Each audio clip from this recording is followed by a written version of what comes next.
俄罗斯甲乌克兰的战事开战到今已经要2年啊。不过，因为以色列甲哈马斯的冲突，国际社会对乌克兰的军事援助减少。乌克兰总统泽伦斯基又搁四界伫走踪找人斗3工。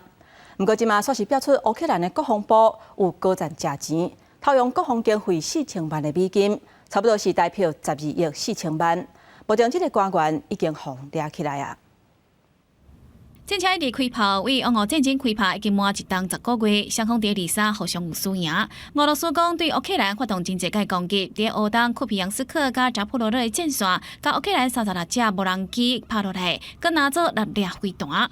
乌克兰是讲伫南部战线，甲3架俄罗斯的苏凯34战机拢拍落来。Дякую нашим воїнам, які знищили одразу 3 російські сушки на південному напрямку на нашій Херсонщині.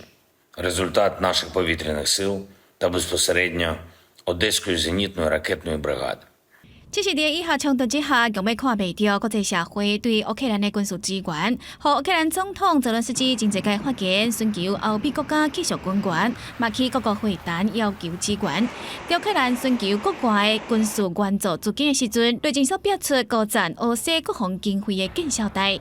SBU 乌克兰国家安全局指出，国防部一名高层官员去年12月，甲一间出口贸易公司签采购炮弹的合约，后来佮改签一份更加优惠的合约，因为缩短交货时间真济，嘛降低产品的成本，计销差到4000万美金，差不多代表12亿4000万的经费，互转去一间外国公司的销货，技术互官员放入去家己的落地啊。 乌克兰当局表示，暂时已经找到相关的证据，而且逮捕这名国防部的官员。若是官员犯罪事实，这名官员有可能被判上悬15冬的有期徒刑。另外，乌克兰国防部嘛采取相关的措施，把资金约到回来。公司新闻台是董炳玉。